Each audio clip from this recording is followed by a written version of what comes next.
Make It Right, the manufacturing podcast. So you've heard of the sandwich generation.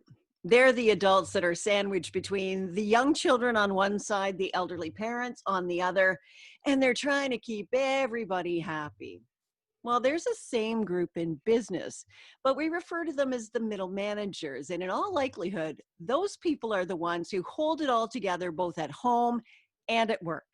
They are probably stressed and they are most likely looking for help. So welcome to the Make It Right podcast. I'm Janet Eastman, and this week on the show, we're looking at how to help those middle managers. My guests are two gentlemen who work with leaders to help get the most out of their teams. Dave McKeown's been on the podcast a number of times. He's a leadership consultant and author of a new book that's called The Self-Evolved Leader. And Kevin Snook is a leadership advisor and author of Make It Right, 5 Steps to Align Your Manufacturing Business from the front line to the bottom line. And you know, when guys write about this stuff, they've lived it and they know it. So gentlemen, welcome both of you back to the show. Hey Janet, it's great to be back with you, and delighted to be back with you again, Kevin, as well. Thank you, Dave, and nice to be here, Janet. Yeah, I think we'll have a fantastic conversation. And honestly, we talk about leadership all the time, but usually we focus on that CEO. And I really want to talk about these middle managers and the key challenges that you guys are seeing them have. So Dave, you're out there all the time. What are middle managers struggling with? I really loved your metaphor actually there at the beginning, Janet, this notion of being the sandwich group of leaders. And you know, I'll deliver leadership training sessions on, you know, how to have difficult conversations, or how to manage your time better, or how to delegate more effectively to your team, or just how to have more emotional intelligence. And no matter what the skill set is that I'm talking about, almost always the feedback or the questions that I get are some version of, this is all really good, Dave, but how can I control any of this? You know, I've got my boss above me and the team of leaders that are above me, who are typically, in a lot of organizations, putting a lot of downward pressure on the folks that work for them. They often have a tendency to shift priorities based on whatever their most recent leadership meeting was. And they come out and tell the group of middle managers, you know, great new idea, we're going in this direction, or we're going to solve this problem, or we're going to go after this client. And this group of middle management is left having to navigate those priority shifts, communicate that to their team effectively, get their team on board with the change, and kind of keep everybody at sort of arm's length to make sure that everybody's comfortable and happy. And I guess if I could sum it up in one sentence, it would be just this notion that they don't have as much control over how they show up as they would like. Mm-hmm. Now, Kevin, you're nodding there, and I know you see this all the time. Is that the same story every day that you see? Yeah, and Dave's nailed it. Really, it's that whole idea of, yeah, thank you. That's really good. I would love to do this, and I would love to do this with my team, but my boss won't allow me, or my boss won't understand it. Or as I go and start doing this, I'm actually going to get opposite messages from my boss, and it's a huge issue. It's kind of like that. You can feel this positive pull for, yes, I want more of this, and I really want to do it, and I believe in it, and I want to put it in place. But can you just go talk to my bosses and get that layer to get it as well? Can you get the next layer to understand it? And if we all understand the same thing, maybe something will happen. But if I just start doing it on myself, I'm going to be looked at like I'm some kind of maverick or weirdo, and I'm going to be pulled back to the norm. I think that's a huge one. And actually and I have almost had exact verbatim somebody say, this is great, but could you please go tell my boss so that it's easier for me? And, you know, depending on the setting and the relationship you have with the group of people that you're working with, that's almost often, if not always, not the case that you could just go into the room and do that. So we've got to figure out a way, first of all, to address just what that group of middle management can do. And I'd be interested to hear your thoughts on this, Kevin. When I push back a little bit on that notion or that excuse, just by asking open-ended questions like, well, what have you tried in the past? What has worked? What hasn't worked?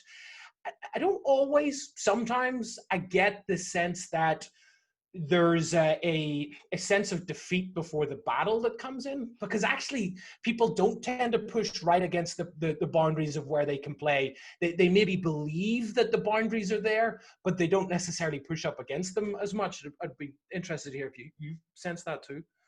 Yeah, you're absolutely right. It's almost like we've already given up, right? Because we know what the boss is going to say. Right. And I found this a lot in that conversation. It's like, well, why do you think the boss would say that?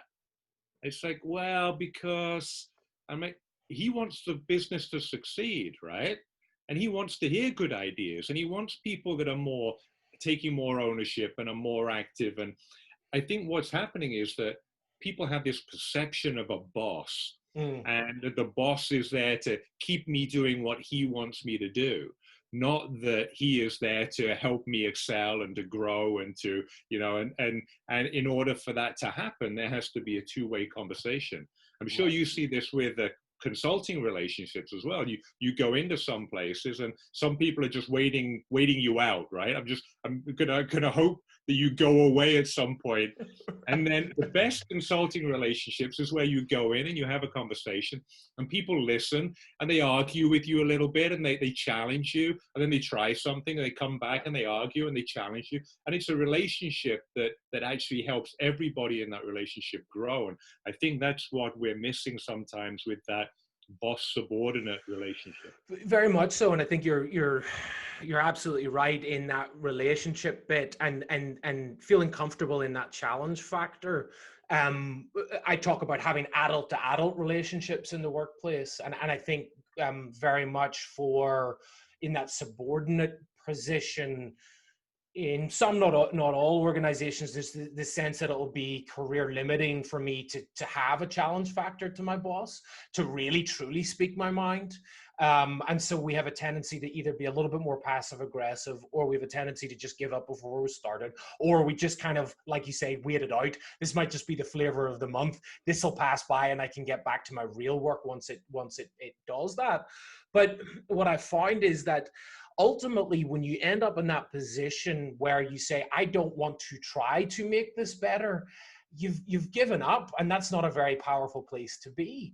I often say that when you're in a situation that you're not happy with or you're not comfortable with, you've really only got two choices. Your first choice is to try to change it, and if that involves having an adult conversation, you change it, great. The other option is to say, it's actually not worth me doing that. And actually, I'm actually quite comfortable just the way that it is. And so if I, do the mathematics in my head, this is not a battle that I'm prepared to fight for, or a hill that I'm prepared to die for. And that's awesome. Make that decision, be aware about that. But then you've got to accept the position that you're in. Unfortunately, too many of us find ourselves in this third bucket, which we're talking about essentially, which is, haven't really challenged whether I can get out of this situation. I haven't accepted my fate, so I'm just going to sit here and moan and complain about it. And that's not a positive place to be in, because it has an impact on your productivity, has an impact on your teams, and ultimately what you're delivering for your client. We had a consultant come to us once and talk to us, and this was when we were in radio. And the consultant said there are people who have basically given up at work, but we call them the quit and stayers. Like they've quit mentally in their head, but they just stay and, do the job and collect the paycheck. And you don't want those people on your team.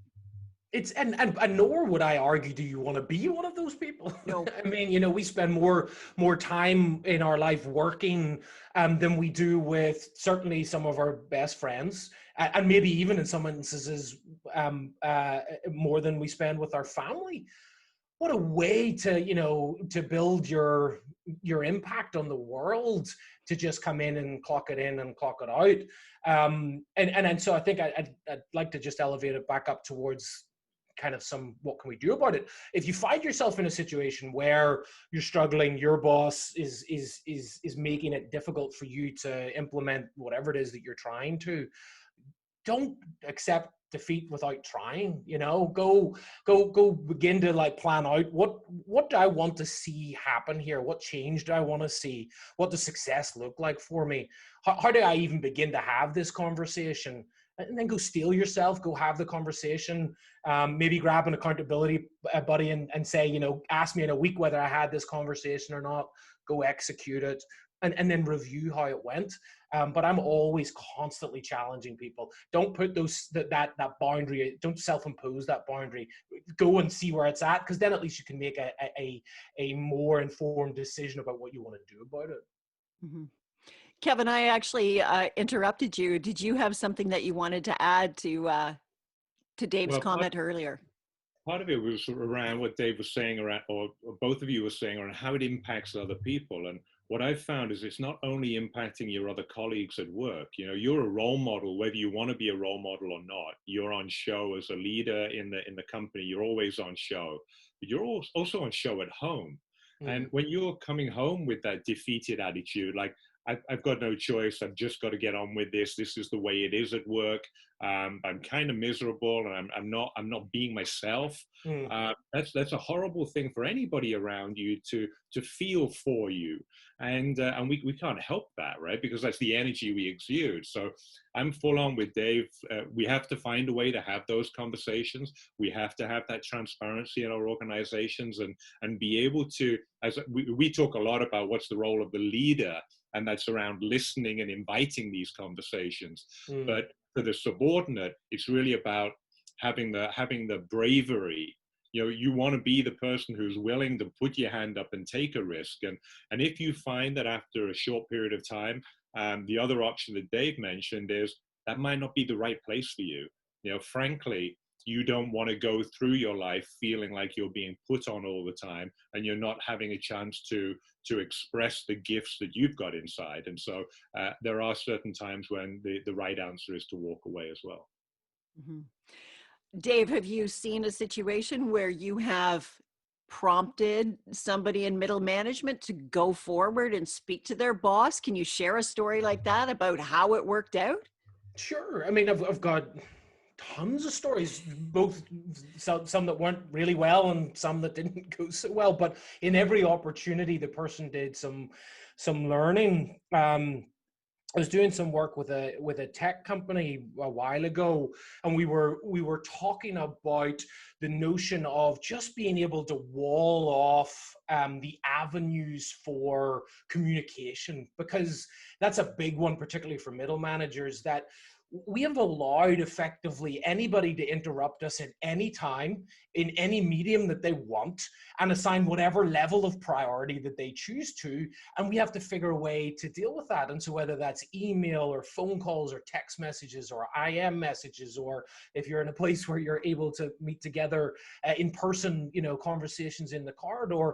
And I was having this conversation with somebody during this session who just was saying, my boss just contacts me in whatever way they choose, and if I don't get a response on email right away, they'll send me an IM, and if they don't respond, then they'll send me a text. If I don't respond, then they're going to phone me up, and it was the person in question was just causing them to have to respond again and over and over and over again. And interestingly enough, there's some research that's starting to appear that shows the effect of distraction on the work that we're doing. Cal Newport's written a couple of books on it, which are really good. And essentially what he's saying is the research is showing us that if we're in the middle of doing some, what he calls deep work, and we get distracted by an interruption, it can take our brain anywhere between 15 and 20 minutes to fully resume like activity up at the levels that we need it, which was probably fine back in the 80s when you maybe got 5 phone calls a day and the mail came twice a day and that was about it, but in this example, this person I was coaching was just struggling so much. And so, I just started and said, well, what are your options? And they started to noodle through some things. And I said, what has worked in the past? And they started to noodle some things in their head. And eventually it got down to them realizing that the only way that they could deal with this is to go and have an adult conversation. And so they made a plan. They said, I've got a meeting, I think it was, in 2 days' time with my boss to talk about whatever. And they just made a plan that they were going to address it in an adult way and just say, look, this is really harming my productivity. I want to be as responsive to you as I can. But we need to find a way to narrow some of those communication channels so that I can get back to you in a timely manner. I'm not scrambling so much. And the person went and did it. And I think it was a month later, I came back with them and they just said, Dave, it was brilliant. My boss didn't even realize that they were doing that. They just had no idea. I thought they were going to, the person said to me, I thought they were going to get really angry or frustrated at me, but they just said, gosh, yes, that of course, that must be overwhelming. And they were able to agree 2 or 3 channels or whatever and solve the problem. So that was an example where it worked really well. Clear definition of the issue, strength to have an adult conversation, and they just went and executed it, and it went okay. I'd like to know, how do you help middle managers who have assumed the role of a middle manager, but don't necessarily want that responsibility? Because some people do get elevated to those positions and they're just like, oh man, I don't want to lead. This is going to sound way more negative and probably glib than it needs to be. If you have that level of emotional understanding about who you are, don't be in a management position. I mean, if you truly understand and know that you don't want to lead people, you don't want to manage people, then you will be doing yourself a disservice and them a disservice, because it's not going to work. Now, if it's more a fear and a hesitancy and a lack of belief on your ability to do it, but you want to get there, but that's a slightly different question, which we can certainly explore. But my initial answer would be, if you know you're not cut out for management, don't do it. Pick a specialist role. Go be excellent at what you do from a specialist perspective. Master that craft. And you know what? You might find a path to mentor some people later on in your career, to give some advice, guidance, and coaching to people that you don't have a direct line of authority over. But I've had conversations with people where they've said, I've got this option, and I say to them, you got to think real long and hard about your intentions, because the worst thing that happens is getting stuck in the middle, where you think you want the management position because everybody in our society tells us that means you're successful, but deep down that you don't really, and you get stuck in the middle. And it's again, it's back to the same mindset that we talked about earlier, which is you're just stuck in this position that you're not happy with. Mm-hmm. Mm-hmm. I see that a lot, Janet, with technicians on production lines and frontline workers, and you can be the very best line operator and you're the lead line operator, and you're running this whole piece of complex equipment, and it's like, well, what comes next? There's no step up that is built into the organization. And so the only thing next is that you have to sort of join the junior ranks of management, and they are completely different skills and they're completely different characters, and so that I fully agree with Dave that you've got to decide what is your path. Is it more of a technical expert? And that part that you mentioned, Dave, around, well, become a trainer. You're the and you have to have certain skills to become a trainer as well, right? You don't have to just have technical competency, but somehow there's either you become the technical lead role and you're there as the specialist, or you're the trainer. But you've got to be very careful about being elevated to more of a people leadership position. And I think the funny thing with all of this is that, it happens in a whole bunch of different aspects where, there's a degree of technical or functional expertise around a role. So you mentioned a couple there. Happens in software development all the time. Great coders become team leads. It can even happen it happens quite a lot just in the sales function of an organization. I'm sure you've seen this as well, where our best salesperson becomes our sales manager, despite the fact that we have years and years and years and years of data that shows us that our best salespeople are not our best managers, our best coders are not our best managers, because you hit the nail right on the head with it, Kevin. They're completely different jobs, and I don't know why. We know it instinctually in our organizations, but it's always the easiest thing. I need a management position, or I need to give this person a career path, so let's move them into a managerial role. And Where I see organizations get really good at it is having those clear lines for career progression, that is technical expertise versus the leadership path, and also just having frank, open discussions about how one is not better than the other, and dispelling that myth that you're only being successful if you get promoted into those leadership positions, because it's quite frankly not true, you know. But I think the truth behind that, Dave, also is that you've got to pay the position, right? Because a lot of cases, the higher paid jobs are the leadership jobs. And, you know, frankly, if I'm running a factory and the factory burns down and I've got to start all over again, then the people that I want are the people that run the production lines, not the people that are in leadership positions, right? They're the ones who are going to get the factory started again. And sometimes we don't give people the credit for the types of works and the skill sets that they have. You know, we were working with a company just the other day, and they were talking around, well, what skill sets do you need to be an operating team leader?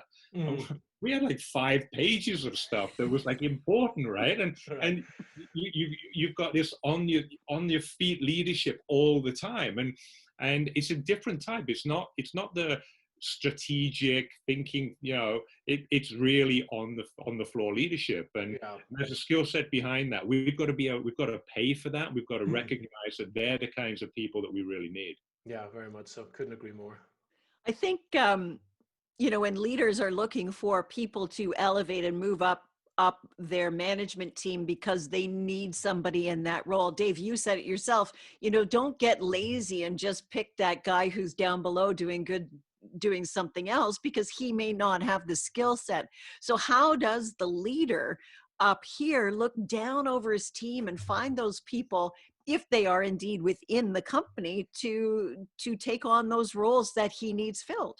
Well, I think first of all, with any of this, you've got to start from the position itself, the hat and not the head. In a lot of organizations, we have a tendency to promote people to positions and create the position for their promotion because we want to reward their input into our organization, and you can end up with this mismatched, confusing org chart that doesn't really mean anything. So we've got to ensure that the role that we want to fill is a role that's good and valid and needed for the organization in its current stage of growth, and probably also looking out the next couple of years. And that means ensuring that there's a very well clear set of roles and responsibilities and behaviors that are associated with it. When you start with the hat, then you can look amongst the folks that are on your team and essentially, you know, say, well, this is the role, who's on the team that might be able to do it. Can John do it? Well, John could do it. He might need some development on his people skills, but we could get him there. Awesome. We'll maybe put him into the candidate pool. Could Rebecca do it? No, she doesn't have enough experience. And you kind of just begin to assess the match between the role and the person. And then I'm a big advocate in running internal hires and promotions in the same way that you run an external one. So, you know, you don't just go and say, hey, we would love you to take this job, but we'd say, hey, we've got this job. If you're interested in it, we'd love for you to apply to it. We're going to, you know, go through a hiring process. We'd love you to go through that as much as anybody else. I'm a big proponent in balancing your hiring and promotion from within with external hiring and promotion. I know a lot of organizations lean heavily on one or either, you know, one or the other of those. I think finding a balance is what helps create a diverse and innovative culture. The thing is, you've got to put everybody through the same process, because otherwise you're not comparing apples to apples. Mm-hmm. I talked to a fellow, I don't know, many months ago, Tom Marini from Marini Manufacturing, and he talked about how he had this family-run business. It had gone through his grandfather to his father, and he was running it, and he was now looking for somebody to prepare to take over the company eventually. And he went through that external hire, and he went through all this other stuff, and finally he just went, none of this is working. And so he actually looked over his team and started working with a couple of people without telling them what he was doing, trying to see if they had what it took to take on. And he eventually weeded it out to this one fellow, and they would work together. And the guy didn't even really know what was happening Right. until much, much later on. And I thought that was, well, very time consuming. Tom had to be super patient about how he was going about this, but he had the insights and the knowledge, and he got what he was looking for. Yeah, and I think that's a great way to mentor the people on your most senior team into that position. I think the most public example of that we could probably put our finger on, although I'm not privy to the behind the scenes conversations around it, but if I had my guess, I think that's what Steve Jobs did in Apple whenever he came back, because he realized either before he knew he was sick, and didn't have much time left, or just as part of his kind of own thinking about his life, he knew he wasn't going to be able to lead Apple forever, and he had a fairly competent senior executive team. There were people like Johnny Ive, people like Phil Schiller, people like Tim Cook, who ultimately got the job. And I can imagine he went through a similar process of identifying those folks, doing some mentoring with them, just seeing if they embodied what his belief was for Apple, so that when he handed over the reins, it wasn't this sense of a lurch to another direction. I'm completely guessing on that, but as it played out in public, that's what I could see was happening. Mm-hmm, mm-hmm. Kevin, have you seen that anywhere? Have you worked with people like that? Yeah, I've worked with a lot of people like that. Not so, not in the media like Steve Jobs, obviously, but I remember Tom being on the show, and I loved his story, and he was very thoughtful about what he'd done. What I like to have as a leadership role is you're watching this with all of your people at all the times. You're trying to find out what's their, what I call a professional DNA, right? What is it that they are specifically good at? We're all on different parts of different spectrums, and where are they lying, and what does that line up with? What type of roles would they be really good for in the future? And when you find strong, talented people, you want to really keep hold of them. You want to make sure that they're being nurtured, they're being looked after, they're being paid properly, and they're there, even though you don't have a role right now for them, you're starting to develop them into that role, so that when the role appears, then you're there. And if you've got a growing, healthy business, it might be a new territory. It might be, some new expansive position. It might be bringing in new products, but there's something around there that person is then targeted for, because their professional DNA. I think one other tactic that I've seen work quite well, kind of in and around what you're talking about there, Kevin, is to actually have somebody go and do I don't want to say a job swap, because that's too low level, but go and work in a different function or division within the team, particularly if they've had a fairly linear growth, if they've been in sales their whole life or operations their whole life, and you're wanting to get that sense of, do they have a well-rounded understanding of the business and what works, go and put them on an assignment for 6 months to go run a team in another division, just to see how they go and how they round out their understanding of how your business works. Yeah, Dave, do you ever get this challenge though with something like that people say to you, yeah, but that's going to take time. Yeah, but that's going to be expensive. Yeah, we're not going to have the, my feeling around that is, yes, it's called investing in your people, right? And if you're not willing to invest in your people, you're not going to have the best people working with you. For sure. And it goes down to that's just the age-old debate. That's going to take too long and cost me too much money. And it's like, sure, but you're going to get a better result, and you're absolutely right. And I think also this fear of, well, what if it doesn't work out? What if we do develop in these people and they leave? And there's that old saying that it's way better to train your people and have them leave than it is to not train them and have them stay. Yeah, but isn't that the whole job of a leader, is to elevate, to create better, more leaders, better leaders, so that they can move on and build their own thing? I mean, I think absolutely. I think that we have to be way more selfless in how we view that.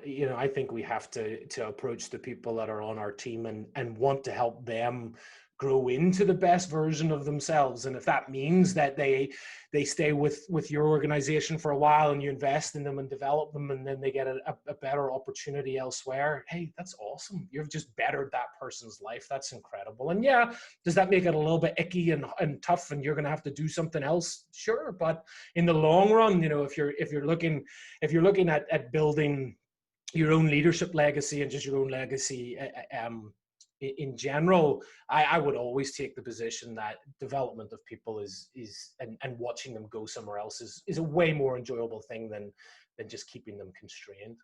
Mm-hmm. I have a real example on that, Janet, where I brought a guy in from university, and he worked with us for 3 years, and he was fantastic, right? He was just one of those engineers that was just flying, and he came to me and he said, I want to move. I've sort of got a plan to move to an oil company, and I said, well, you know, I'd love to keep you, you know, but what's going on? And he told me through, and I said, look, I can't do that for you here. You know, frankly, I cannot give you what you're looking for. And he left and he worked for the oil company, and he worked for 8 years. And I had no idea he would be back. I knew that I wanted what was best for him. And what was best for him at that point was to go and find his growth somewhere else.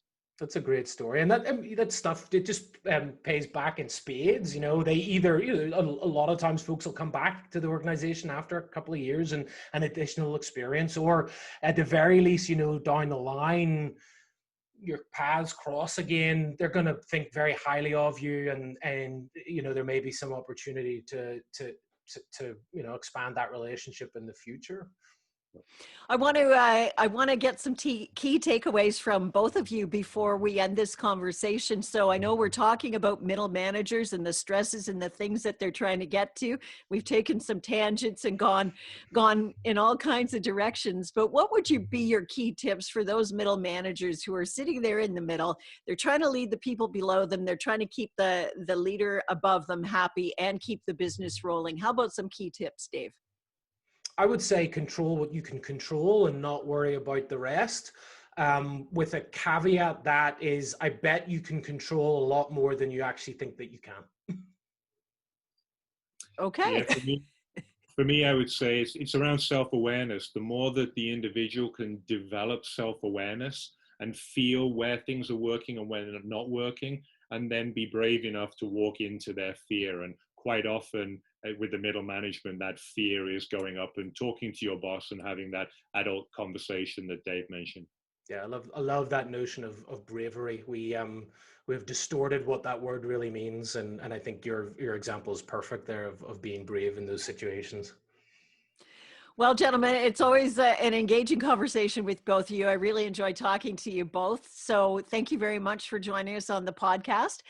Dave McKeown is a leadership consultant, and he's the author of this book. It's called The Self-Evolved Leader. Yay. Oh, let's see if we can get a better shot of that. Oh, I probably can't see it there very well, something like that.